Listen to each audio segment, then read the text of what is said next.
श्री शिवाय नमस्तुभ्यम। हर हर महादेव। दोस्तों, आप सभी लोग जानते हैं कि 22 जुलाई 2024 को पड़ रहा है श्रावण माह का पहला सोमवार। दोस्तों, ये जो सोमवार है श्रावण महीने में पड़ने वाला सबसे बड़ा सोमवार है, क्योंकि यह श्रावण महीने में पड़ रहा है, जिसका बहुत ही बड़ा और विशेष महत्व होता है। और ऐसा दिन पूरे साल में सिर्फ एक ही बार आता है। और दोस्तों, आप सभी लोग जानते हो कि सोमवार का अगर सबसे बड़ा कोई उपाय है तो वो 108 चावल के दाने वाला उपाय है।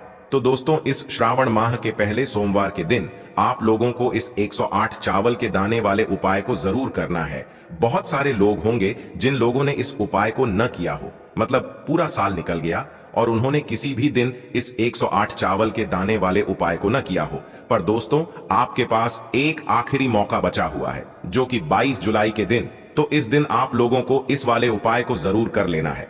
भले ही आपने पूरे साल भर अभी तक इस उपाय को न किया हो, पर अगर आपने इस श्रावण महीने के सोमवार के दिन अगर इस वाले उपाय को कर लिया तो आपको इस उपाय को करने का वो फल मिलेगा जिसकी आपने कभी कल्पना भी नहीं करी होगी। इसीलिए आप लोग इस वाले उपाय को एक बार जरूर कर लेना, ताकि आप लोगों के हाथ से यह मौका न जा सके और आपको इस उपाय को करने का फल मिल सके।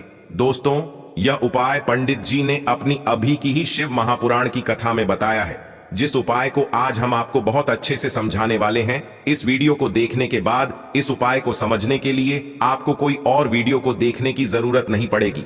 तो चलिए दोस्तों, उपाय को शुरू करते हैं। देखिए, यह श्रावण महीने के सोमवार के दिन यह इतना खास होता है, इतना महत्वपूर्ण होता है। देखा है कभी कभी बड़े बड़े पूजा पाठ अनुष्ठान से जो मनोकामना पूर्ण नहीं होते, वो श्रावण महीने के दिन एक छोटे से उपाय करने से ही आपकी मनोकामना पूर्ण हो जाती है। और बहुत सारे लोगों ने इस उपाय को किया भी है और उनको इस उपाय को करने का फल भी जरूर मिला है। अगर आप लोग भी इस उपाय को करना चाहते हैं तो आप इस उपाय को पहले अच्छे से समझ लेना, सुन लेना, उसके बाद करना।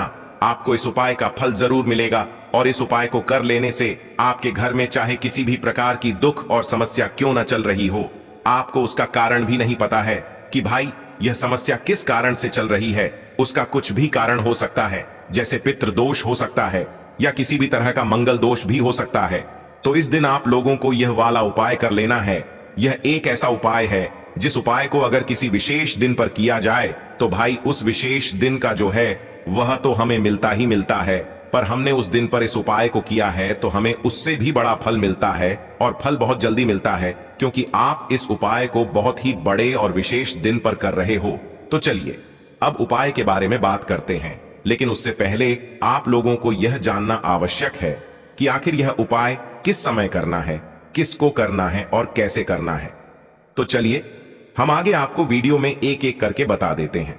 लेकिन उससे पहले अगर आप लोग हमारे चैनल पर नए हैं तो हमारे चैनल को सब्सक्राइब कर लेना और इस वीडियो को लाइक करके कमेंट बॉक्स में श्री शिवाय नमस्तुभ्यम ओम नम शिवाय जरूर टाइप कर देना। तो दोस्तों, इस 108 चावल के दाने वाले उपाय को हमें इस सोमवार के दिन कैसे करना है, किसको करना है, किस समय करना है और कहां पर करना है, ये सारे सवालों के जवाब आपको इस वीडियो में मिल जाएंगे। और जो ये वीडियो देखेगा भाई उसको 108 चावल के दाने वाला उपाय जरूर करना चाहिए, क्योंकि इस दिन एक चावल के दाने का भी बहुत ही बड़ा और विशेष महत्व होता है। और जब बात आ जाए 108 चावल के दाने की, तो यह सोने पे सुहागा वाली बात हो जाती है और ये एक बहुत ही बड़ा उपाय हो जाता है इस श्रावण सोमवार का। तो अब दोस्तों, इस 108 चावल के दाने वाले उपाय को आखिर करना किसको है, सबसे पहले हम लोग वो बात जान लेते हैं। तो देखो, घर की जो बड़ी माताएं बहनें होती हैं, उन माताओं बहनों में से कोई भी एक बड़ी माता बहन इस वाले उपाय को कर सकती है।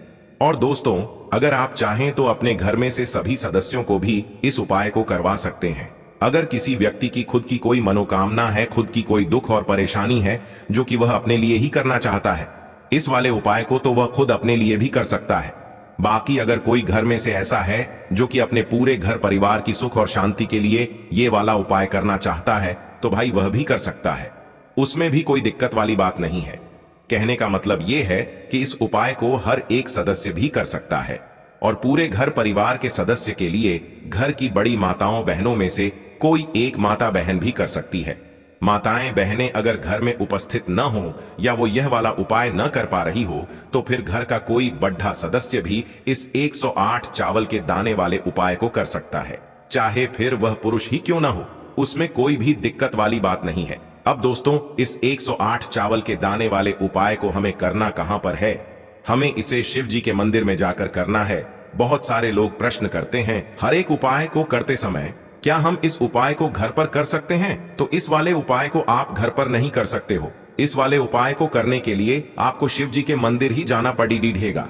उसके बाद में दोस्तों जो अगला प्रश्न निकल कर आता है वो यह आता है इस उपाय को लेकर कि आखिर इस उपाय को हमें किस समय करना है, सुबह के समय करना है कि शाम के समय करना है?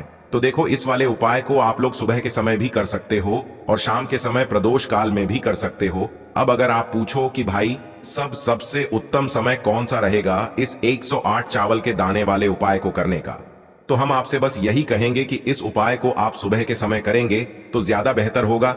बाकी अगर प्रदोष काल शाम के समय भी करेंगे तो भी अच्छा होगा, उसमें कोई भी दिक्कत वाली बात नहीं है। तो अब दोस्तों जो अगली सबसे बड़ी और महत्वपूर्ण बात आती है वो यह आती है कि सुबह अगर हम उपाय को करेंगे तो हमें कितने बजे से लेकर कितने बजे तक के बीच में करना है, और शाम के समय प्रदोष काल में करेंगे तो हमें कितने बजे से लेकर कितने बजे के बीच में करना है। तो देखो सुबह जितनी जल्दी हो सके आप उपाय को करने की कोशिश करना। बाकी अगर किसी कारणवश लेट भी हो जाओ, थोड़ी देर भी हो जाए तो 10 या 11 बजे तक भी आप उपाय कर लेना, पर 12 बजे से ज्यादा देरी ना हो, ठीक है? इस बात का ध्यान रखना। उसके बाद में दोस्तों अगर शाम के समय प्रदोष काल की बात करें, प्रदोष काल का जो समय होता है वो शाम के 6 बजे से शुरू हो जाता है। मतलब शाम के 6 बजे से लेकर 7 बजे के बीच का जो समय होता है ये समय प्रदोष काल का समय होता है। पर अभी जो मौसम चल रहा है इस मौसम में जो है शाम बहुत देरी से होती है, तो आप इस उपाय को 7 या 8 बजे के बीच में भी कर सकते हो। मतलब शाम के 6 बजे से रात 8 बजे के बीच में आप कभी भी इस वाले उपाय को कर सकते हो, उसमें कोई भी दिक्कत वाली बात नहीं है। अब दोस्तों यहाँ पर इस उपाय को लेकर एक और सबसे बड़ी बात ये निकल कर आती है कि इस 108 चावल के दानों को हमें लेना कहां से होता है, और हमें इस उपाय को करने के साथ में क्या और कुछ भी सामग्री ऐसी होती है जो शिव जी के मंदिर लेकर जानी पड़ती है। तो देखो यहाँ पर हम आपको बता दें, सबसे पहले आप लोग यह जान लो कि यह जो 108 चावल के दाने वाला उपाय है, सिर्फ और सिर्फ आप उपाय की सामग्री लेकर कभी भी शिव जी के मंदिर मत जाना, क्योंकि हमें भगवान के सामने यह नहीं दर्शाना है कि अगर हम भगवान शिव जी के मंदिर आए हैं तो अपने फायदे के लिए आए हैं। तो इसलिए जो भी पूजन सामग्री है, उपाय सामग्री है, 108 चावल के दाने, इसके साथ में आपको पूजन सामग्री भी जरूर लेकर जाना है।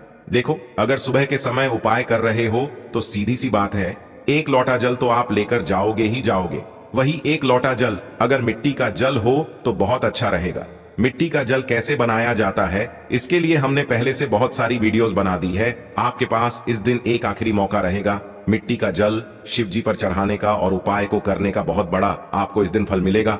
तो इसलिए इस दिन हो सके तो भाई मिट्टी का जल चढ़ाना तो अपने साथ में कम से कम 1 लोटा जल तो आपको लेकर जाना ही जाना है। अगर मिट्टी का जल नहीं है तो घर का जल भी आप इस्तेमाल कर सकते हो। इसके अलावा जो भी पूजन सामग्री है, देखो 108 चावल के दाने ये अलग आपके रहेंगे और जो आपकी पूजन सामग्री रहेगी वो अलग रहेगी। पूजन सामग्री में आप जो भी चीज लेकर जाना चाहे वो लेकर जा सकते हैं, उसमें कोई भी दिक्कत वाली बात नहीं है। वहीं अगर हम बात करें शाम के समय की, तो शाम के समय शिव जी पर जल नहीं चढ़ता है, इसीलिए शाम के समय आप लोग एक दीपक तैयार कर लें जो कि गोल बत्ती का आटे का शुद्ध देसी गाय का घी का होगा, है ना? इस बात का आप लोगों को ध्यान रखना है। और इस दीपक को आपको घर से जलाकर नहीं लेकर जाना है, भगवान शिव जी के मंदिर में जाकर ही जलाना है। इस बात का भी आप लोगों को ध्यान रखना है। अब दोस्तों यहाँ पर हमें इस बात को समझना है कि यह 108 चावल के दाने हमें लेना कहां से है। क्या हमें दुकान से लेकर आना है या हमें अपने घर से लेना है, या कहां से लेकर आना है और कौन से चावल लेना है, क्योंकि चावल भी बहुत प्रकार के होते हैं। तो देखो इन सभी सवालों के जवाब आप लोग एक बात में सुन लो कि भाई ये जो उपाय है, इस उपाय में आपको ये नहीं देखना है कि भाई कौन से चावल है कौन से चावल नहीं है। बस जो भी चावल ले रहे हो वो चावल का दाना सबूत होना चाहिए, मतलब साबुत होना चाहिए, टूटा हुआ नहीं होना चाहिए, कटा पिटा नहीं होना चाहिए। ये बात आपको ध्यान रखना है। बाकी आपका चावल बासमती हो या सादा चावल हो या कोई सा भी चावल हो, उसमें कोई भी दिक्कत वाली बात नहीं है। तो सीधी सी बात है कि आपके घर के रसोई घर में जहां पर आप भोजन बनाते हो, वहां पर जो भी चावल आपके उपस्थित हो, उन चावलों में से अपनी एक कटोरी भर लेना या एक मुट्ठी चावल अलग से निकाल कर रख लेना, क्योंकि हम 108 चावल ही यहाँ पर इस उपाय में लेने वाले हैं, तो हमें यह चावल के दाने गिनकर निकालने पड़ेंगे। इस बात का आप लोगों को ध्यान रखना है। तो अपने उस चावल की कटोरी में से या चावल में से 108 ऐसे चावल के दाने आप लोग निकाल लो जो कि टूटे हुए ना हो, कटे पिटे ना हो, जिनमें कोई दाग न लगा हुआ हो, है ना। अच्छे साबुत चावल के दाने 108 दाने आप लोग निकाल कर रख लो और इन्हें किसी भी एक कागज की पुड़िया में या किसी एक छोटी सी कटोरी में आप लोग रख लो, ताकि यह सुरक्षित रहे, आपके एक भी चावल का दाना इधर उधर ना हो और आपका उपाय भी पूरा अच्छे से हो जाए।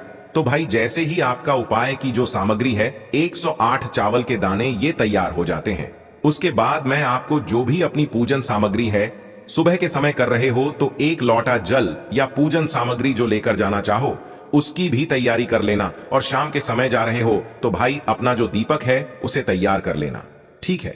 और उपाय को करते समय शुद्धता का विशेष रूप से ध्यान रखना, ठीक है। सुबह सुबह स्नान करने के बाद ही उपाय को करने की आप लोग तैयारी करना। उसके बाद अगर शाम के समय की बात करें तो शाम के समय आपको स्नान करने की जरूरत नहीं है, पर शुद्धता का ध्यान रखना है। आपको स्नान तो नहीं करेंगे, आप हाथ मुंह धोकर भी इस वाले उपाय को शाम के समय प्रदोष काल में कर सकते हैं। इसमें कोई दिक्कत वाली बात नहीं है। तो आप अपने उपाय की पूरी सामग्री तैयार करके आपके पास ही में जो आपका शिव मंदिर हो वहां पर पहुंच जाइए। सबसे पहले शिव मंदिर में जाकर आप लोगों को उपाय नहीं करना है, पहले भगवान के दर्शन करना है, भगवान से आशीर्वाद प्राप्त करना है, फिर शिव जी की शिवलिंग के पास में आना है।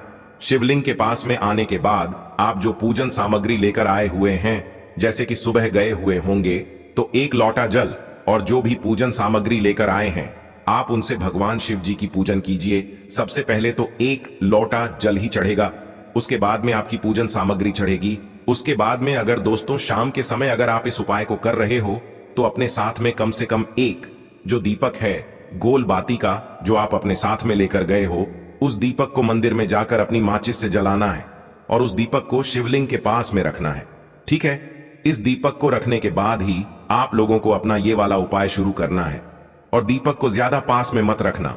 वैसे भी गर्मी पड़ रही है, भगवान शिव जी को आंच नहीं लगनी चाहिए, है ना। तो भाई जैसे ही आपकी पूजा अर्चना हो जाती है आप भगवान शिव जी को प्रसन्न कर लेते हैं।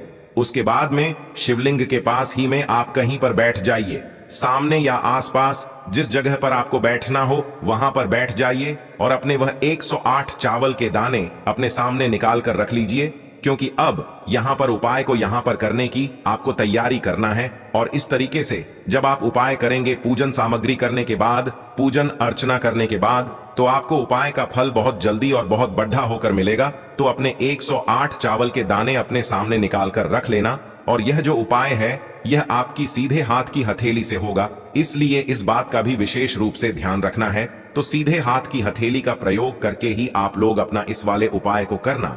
अपने सामने जो भी आपकी कागज की पुड्डियां है उसको खोल कर रख लो, या कटोरी है तो भाई उसे अपने सामने रख लो और अपने वह 108 चावल के दाने निकाल लो, ठीक है। उसके बाद में दोस्तों अब आपको क्या करना है कि शिवलिंग आपके सामने होगी तो आपने वह 108 चावल के दाने एक एक करके आपको शिव जी के शिवलिंग के ऊपर चढ़ाना है। कहां पर चढ़ाना है? शिवलिंग के ऊपर चढ़ाना है, और कहीं पर भी नहीं चढ़ाना है, आपको अपने हथेली से तो शिवलिंग के ऊपर चढ़ाना है। भले ही फिर वो अपने आप जलाधारी पर गिर जाए, या मतलब वहीं पर गिर जाए, उसमें कोई दिक्कत वाली बात नहीं है, पर आप चढ़ाओ शिवलिंग के ऊपर ही। तो आपको क्या करना है, अपना पहला चावल का दाना उठाना है, श्री शिवाय नमस्तुभ्यम बोलना है और शिवलिंग पर चढ़ा देना है। इसी तरीके से दूसरा चावल का दाना उठा है, शिवलिंग पर चढ़ाना है और मंत्र बोल देना है। और फिर तीसरा चावल का दाना उठाना है, श्री शिवाय नमस्तुभ्यम बोलना है और चढ़ा देना है। इसी प्रकार से आपको पूरे 108 चावल के दाने एक एक करके शिव जी के शिवलिंग के ऊपर चढ़ाना है और भगवान से प्रार्थना करते जाना है। मतलब प्रार्थना तो आपको आखिरी में करना है, पर हर एक चावल के दाने को चढ़ाते समय श्री शिवाय नमस्तुभ्यम जरूर बोलना है। उसके बाद ही में यह चावल का दाना शिवलिंग के ऊपर आपको चढ़ाना है। जैसे ही आपके 108 चावल के दाने शिवलिंग के ऊपर चयारेच जाते हैं तो भाई उसके बाद में आपको क्या करना है, भगवान से अपनी मनोकामना बोलना है। मनोकामना भी कब बोलना है? जब आपका 108 चावल का दाना आपके सीधे हाथ की हथेली में हो और आप उसे चढ़ाने के लिए जा रहे हो। श्री शिवाय नमस्तुभ्यम बोलकर उस आखिरी चावल के दाने को शिवलिंग के ऊपर चढ़ा देना और भगवान से फिर अपनी वह मनोकामना बोल देना, जिस मनोकामना के लिए आप लोग अपना यह वाला उपाय कर रहे हो, जिस भी दुख और परेशानी के लिए आप लोग अपना यह वाला उपाय कर रहे हो। उसके बाद में जैसे ही आप अपनी मनोकामना बोल देते हो, आपका यह वाला उपाय पूरा हो जाता है पर दोस्तों, उपाय को करने के बाद आप लोगों को 2 मिनट भगवान शिव जी के मंत्र का जाप जरूर करना है और मंत्र का जाप करने के बाद भगवान से एक और बार प्रार्थना करना है अपनी मनोकामना के लिए या अपनी जो भी दुख और परेशानी है उसके लिए। इसके बाद में आप लोग भगवान को देखकर भगवान से प्रार्थना करके उनसे आशीर्वाद लेकर वहां से उठ सकते हैं और अपने घर पर जा सकते हैं।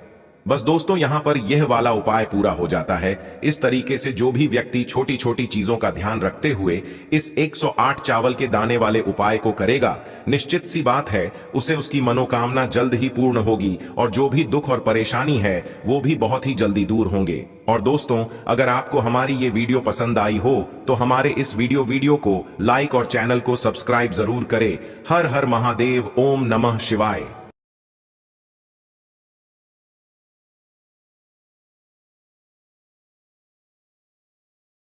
दोस्तों, इस वीडियो के माध्यम से आप लोगों को पत्नी कुरुचि द्वारा बताए गए शिव महापुराण का उपाय बताए जा रहे हैं। सावन का पहला सोमवार के दिन किए जाने वाले ये उपाय कैसे लगे, अच्छी लगी हो तो वीडियो को लाइक शेयर एंड सब्सक्राइब करना न भूलें। धन्यवाद दोस्तों। हर हर महादेव।